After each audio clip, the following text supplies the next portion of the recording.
আবার বিপদ মানে বিপত্তারণ বিশ্বাস। নিজের খেয়াল খুশি মতো চলে সে। আগের গল্পে কিছু ঘটনা বলেছি। ছোট থেকেই উদ্ভট। স্কুলে শিক্ষক শিক্ষিকারা যথেষ্ট থাকতেন বিপদের কার্যকলাপে। ক্লাস 7-এ পড়ার বছরে একদিনের ঘটনা। বর্ষাকাল, ক্লাস হবে শুরু হয়েছে। রোল কল হচ্ছে। অ্যাসিস্ট্যান্ট হেড স্যার মোহাম্মদ ঈসা লস্কর ছাত্রদের নাম ডাকছেন। 1, ইয়েস স্যার। 2, উপস্থিত স্যার। 30 বিপত্তারণ বিশ্বাস। হ্যাঁ স্যার। সবাই চমকে উঠল। ঈসা স্যারও চমকে শব্দের উৎস সন্ধানে দরজার দিকে তাকালেন। দরজায় বিপদ ভেজা শরীরে দাঁড়িয়ে আছে। আশ্চর্য এই যে আধ ভেজা বিপদের শরীরে কিম্ভূত পোশাক। ভিতরে আয়। ওটা কি পড়েছিস? স্যার কৌতূহলী। ক্লাসের মধ্যে প্রবেশ করে বিপদ ঈসা স্যারের সামনে দাঁড়ালো। তারপর বলল, রাস্তায় পড়ে গিয়ে স্কুলের ড্রেসে কাদা লাগলো। মা বললে আজ যাসনি, তবু এলুম। সে তো ভালো কথা, কিন্তু কি পড়েছিস সেটা? আমার বাবার আন্ডার প্যান্ট আর মায়ের বড় হাতা জামা। কি করব, সব তো ভিজে। বিপদ বলল, বলিস কি, তোর বাবা মার জামা পরে এসেছিস? ঈসা স্যার আর কি বলবেন বুঝতে পারছেন না। বিষম খেতে খেতে বললেন, যা বস। হাসবেন না বকবেন বুঝতে না পেরে স্যার বললেন, ইতিহাস বইটা দে তো কেউ। একজন একটা বই এগিয়ে দিল। ঈসা স্যার তেমন মনোযোগ দিতে পারছেন না। বারবার বিপদের দিকে চোখ চলে যাচ্ছে। পরের ক্লাস সুভাষবাবু, ইংরেজি। উনিও বিপদকে এড়িয়ে চলেন। আজ বিপদের পোশাক বিভ্রান্তে অবাক হলেও কিছু বললেন না।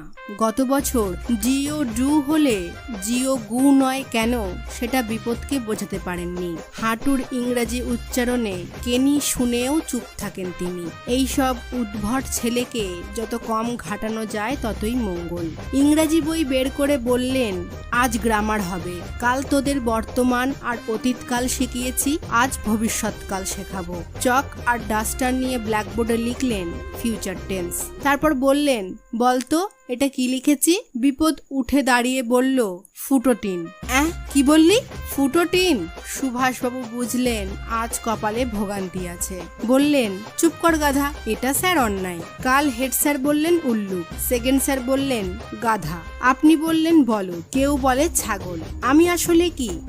তুই একটা রাম ছাগল। দেখলেন তো স্যার, আপনারা একজনকে এতগুলো নামে ডাকেন আর আমরা একটা প্রশ্নের আলাদা আলাদা উত্তর দিলে কেটে দেন। কেন স্যার? বিপদকে না থামালে এমন উল্টোপাল্টা বকবে। ভালোবাসেন ছেলেটাকে।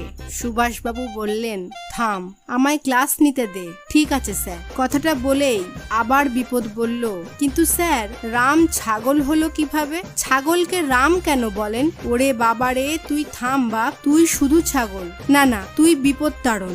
সুভাষবাবু বিরক্ত হলেও ভাবলেন কথাটা সত্যি ভাবার বিষয়। রাগ করা উচিত তার ওপরে যে এই কথাটি চালু করেছে। পড়াতে পড়াতে ওয়ার্ড বুকের 2 জায়গায় সুভাষবাবু থামতে বাধ্য হলেন বিপদের জন্য। চায়না রোজ আর লেডিস ফিঙ্গার শব্দ দুটোর মানে জবা ফুল আর ঢ্যাঁড়স বলাতে। বিপদ বললে, যে জবা ফুল তাদের বাড়ির গাছে ফোটে, এখানে চীনের গোলাপ কি করে হয়? আর ওর মায়ের হাতের আঙুলকে ও কি করে ঢ্যাঁড়স ভাববে? সুভাষবাবুর মাথা ঘোলাটে হয়ে গেছে বলে ক্লাস শেষ না করেই চলে গেলেন। যাওয়ার আগে কি মনে করে বললেন, বিপদ বাপ শোন, পড়াশোনায় মন দে বাপ। টিচার্স রুমে আলোচনার সময় সুকুমার স্যার বললেন, আরে জীবন বিজ্ঞানের ক্লাসে আমাকে কি বলেন জানেন? বলে, স্যার মানুষের পূর্বপুরুষ যদি বানর হয় তবে এখনো এতগুলো বানর মানুষ হলো না কেন? ওরা কবে মানুষ হবে? বাপ রে বাপ। ভূগোল স্যার বলতে থাকেন, ফেব্রুয়ারি কেন 28 দিনে হয়? আর পৃথিবী নাকি আমার নস্যির কৌটের মতো। বাজার মাঠে স্যামুয়েল বলে বছর 40-এর একজন লোক ঘোল বিক্রি করত। ভারী বজ্জাত, খরিদ্দারদের সঙ্গে যা তা ব্যবহার করত, কিন্তু একটাই দোকান বলে কেউ তেমন কিছু বলতে পারে না। অবশ্য খুব দায়ে না ঠেকলে ঘোল খেতে কেউ যেত না। আবার লোকটা একটু মাস্তান গোছের বলে ছাপোষা মানুষেরা তেমন ঝামেলায় জড়াতে চাইতো না। যাই হোক, বিপদ সেদিন গেছে ঘোল খেতে। বাচ্চা ছেলে বলে হোক আর স্বভাব দোষে হোক, স্যামুয়েল বিপদকে পাত্তা দিচ্ছে না। টাকা এনেছিস? ঘোল খেতে এসেছে, যত সব। জাপালা। দুপুরবেলা বাজারে লোক গম গম করছে। স্যামুয়েলের ব্যবহার বিপদকে সন্তুষ্ট করতে পারল না। একজন বয়স্ক মানুষ বললেন, দাও না বাপু ওকে ঘোল, তোমাকে অত বকতে বলেছে কে? তুমি খাও, পয়সা ফেলো, কেটে পড়ো। বিপদ ফস করে টাকা বের করে বলল, এক গ্লাস কত? এই নাও 20 টাকা দে। স্যামুয়েলের তাচ্ছিল্য অনেকের গায়ে লাগছে। বিপদ দুটো 10 টাকার নোট দিল। নোট দুটো নিয়ে ইচ্ছে করেই দেরি করে এক গ্লাস ঘোল দিল স্যামুয়েল।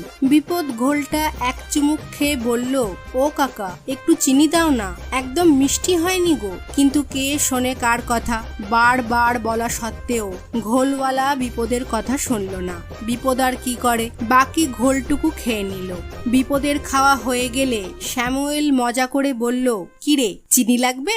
এই নে। 1 চামচ চিনি এগিয়ে দিল ঘোলওয়ালা। বিপদও চুপচাপ চিনিটুকু নিয়ে নিজের মুখের মধ্যে পুরে দিল। চিনি সমেত মুখ নাড়াতে নাড়াতে 1-1.5 মিনিট দাঁড়িয়ে হঠাৎ বিপদ রাস্তার মাটিতে শুয়ে পড়ে গড়াতে লাগলো। ব্যাপারটা লোকের নজরে পড়তে সবাই ছুটে এলো।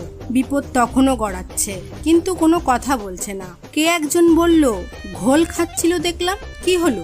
ঘোলে বিষ টিস ছিল না তো? ব্যাস শুরু হলো চাপানোত্তর। রহমত বুড়ো বলল, আমারও শরীরটা কেমন লাগছে। একজন বললে, পুলিশে খবর দে। কেউ বললে, ডাক্তার ডাক। ব্যাপার স্যাপার দেখে স্যামুয়েল বেজায় ঘাবড়ে গেছে। পাবলিকের সামনে মস্তানি রোয়াব তার ঘুচে গেছে।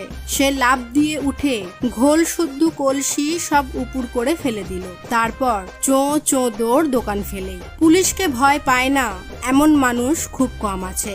স্যামুয়েল পালালে পাবলিক এবার বিপদের দিকে নজর দিল। রহমত চাচা গড়ানো বিপদকে ধরে ফেললো। ও বাপ, তোর কি কষ্ট হচ্ছে?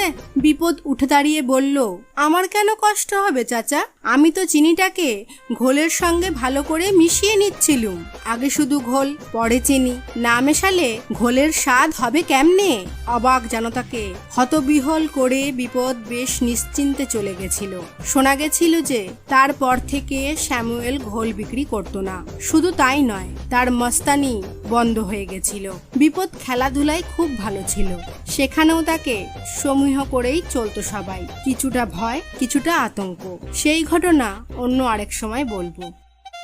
আজ এই পর্যন্ত, আবার দেখা হবে নতুন পর্বতে। কেমন লাগলো জানাবেন। ভিডিওটি ভালো লাগলে অবশ্যই লাইক, কমেন্ট ও চ্যানেলটি সাবস্ক্রাইব করে নেবেন। আর আপনার বন্ধুদের মাঝে শেয়ার করতে ভুলবেন না। ভালো থাকবেন, সুস্থ থাকবেন। ধন্যবাদ।